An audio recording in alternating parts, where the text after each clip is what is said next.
एक बार फिर स्वागत है आपका मिस्टिक इनसाइट्स में। धन्यवाद आपका। आपका पिछला पॉडकास्ट तो लोगों ने बहुत पसंद किया था। आपने मतलब जिस तरह से वेदों को और साइंस को डिकोड करके चीज़ें बताई थी, तो वो मतलब लोगों को बहुत इंटरेस्टिंग लगा और पसंद भी आया।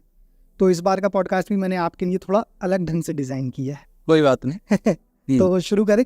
हाँ, शुरू करिए। ठीक है। मैं एक्चुअली शुरू करना चाहूँगा भगवान श्री कृष्ण से। ठीक है। हम सब जानते हैं कि मतलब इस सृष्टि में भगवान श्री कृष्ण के लाखों डिवोटीज हैं। ठीक है। करोड़ों। हाँ, करोड़ों, मैंने कम बोला। और इवन उनको बहुत मानते हैं, उनकी लीलाओं को मतलब कहना चाहिए उनका वर्णन करते हैं, उनके नाम का वर्णन करते हैं और खूब मतलब उनकी गाथा गाते हैं। बहुत डिवोटीज हैं। मतलब मुझे लगता है कि शायद श्री राम जी के मतलब है तो सब ईश्वर एक ही, लेकिन कम ही है। तो भगवान श्री कृष्ण को आप किस तरह से देखते हैं? जो करोड़ों उनके भक्त हैं उनमें से एक मैं भी हूँ जी। परंतु मैं भगवान श्री कृष्ण जी को उस रूप में मानता हूँ जिस रूप में वो थे। मेरे जीवन का एक संकल्प है जी कि मैं सत्य को ही मानता हूँ। और शायद आपको या इस समय किसी को भी विश्वास नहीं होगा कि मैंने अपने जीवन में, मेरे मन में भी कभी झूठ बोलने की इच्छा भी नहीं हुई। अच्छा। इच्छा भी नहीं हुई। हाँ। बोला, किसी ने बुलवाया। हाँ। दबाव बस किशोरावस्था में। अच्छा। उसका प्रायश्चित भी गया। तो जो आदमी कभी झूठ बोलने की इच्छा भी मन में नहीं आए, वो आदमी झूठ को मान कैसे सकता? अच्छा। मैं भगवान श्री कृष्ण को एक ऐसा व्यक्तित्व मानता हूं कि आत्मा की जितनी ऊंचाइयां हो सकती हैं, मतलब एक जीवात्मा जिस उच्च स्तर तक पहुंच सकता है, उच्चतम सीमा तक पहुंचे हुए वो जीवात्मा थे। अच्छा। भगवान शब्द का प्रयोग कर रहा हूं। भगवान शब्द आदर सूचक है। जो ऐश्वर्यवान होता है, जो वैराग्यवान होता है, जो विद्यावान होता है, जो त्यागी होता है, जो सबको जोड़ के चलने वाला होता है, ऐसे व्यक्ति को भगवान की पदवी दी जाती है। परमात्मा सृष्टि रचयिता अलग है। अद्भुत योगी, अपने समय के सबसे बड़े योद्धा, अपने समय के एक बहुत बड़े वैज्ञानिक, राजाओं की निर्माता, सम्राटों के सम्राट कृष्ण भगवान थे। और मैं वैसा ही उनको मानता हूं जैसा महर्षि वेद व्यास जी ने बताया है। अच्छा। जैसा भीष्म पितामह ने बताया है। क्या बताया भीष्म पितामह जी ने? जब राजसूय यज्ञ हुआ रहा था युधिष्ठिर जी का, आपने सुना होगा, तो उसमें देश विदेश के सब राजा आमंत्रित हुए। उसमें शिशुपाल भी थे। प्रश्न ये आया कि सबसे अग्र पूजा किसकी, मतलब अग्र पूजा किसकी जाए? जैसे आज भी कोई अतिथि आते हैं तो मुख्य अतिथि होता है, उसको सबसे पहले सम्मानित कर। धर्मराज युधिष्ठिर ने पूछा, जो विश्व के सम्राट बनने वाले हैं, कि पितामह यहाँ इतने ऋषि मुनि उपस्थित हैं, इतने राजा महाराजा हैं, अग्र पूजा किसकी करें? तो पितामह भीष्म ने कहा था कि युधिष्ठिर, ये तो तुम्हें स्वयं ही देख लेना चाहिए था कि इनमें से कौन है जो सर्वश्रेष्ठ है। कि तो आपकी पूजा करे? कि नहीं, मेरी नहीं। तो महर्षि वेद व्यास जी को नहीं, उनकी भी नहीं। कि तो फिर कौन है? क्या दिखता नहीं? यदि कोई शिरोमणि श्री कृष्ण के रहते और कौन अगर पूजा के लिए का अधिकारी हो सकता है? आप जरा सोचिए कि सारी दुनिया के बड़े बड़े ऋषि मुनि आए हुए। व्यास जी समय भूमंडल में सबसे बड़े ऋषि थे। और इतने बड़े विद्वान राजा भी थे। उन सब में उनमें क्या विशेषता थी? कृष्ण भगवान उनके पौत्र के सालाजी लगते थे, अर्जुन की। तो वो तो उनके पौत्र समान हुए ना। इतना सम्मान पितामह भीष्म कैसे दे रहे हैं? और जब उनकी पूजा करने लगे तभी शिशुपाल आ गए, और शिशुपाल ने आकर के खूब अपमान किया। लेकिन विशाल जी, ये आप ध्यान देना, महाभारत को पढ़ के सभा पर्व में है। सभा पर्व में 37-38 अध्याय में पढ़े आप।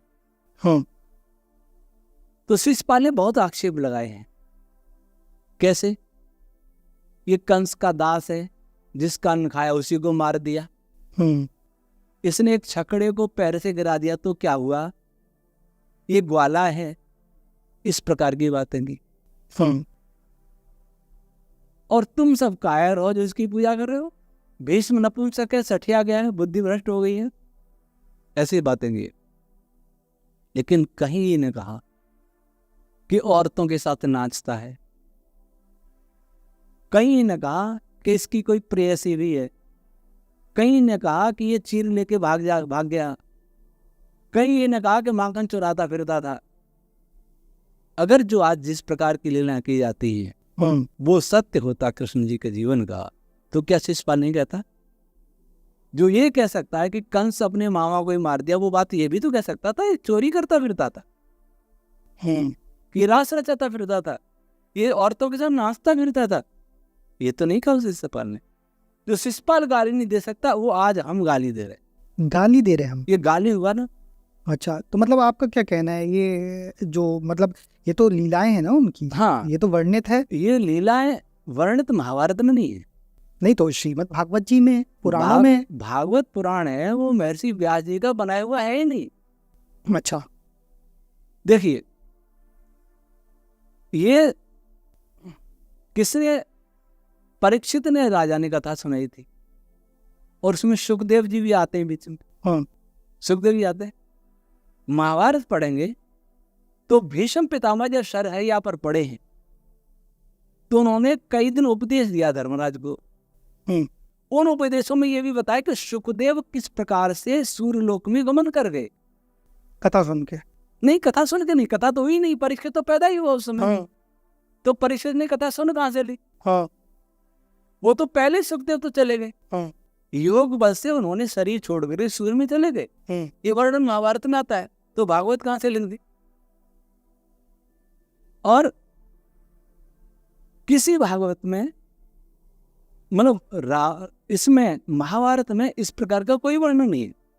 मतलब रास लीलाओं का ना, कोई वर्णन नहीं। अच्छा, अगर आप भागवत देखेंगे तो पुराणों के विषय में जो मेरा मत है, भागवत में विज्ञान की बहुत बातें हैं।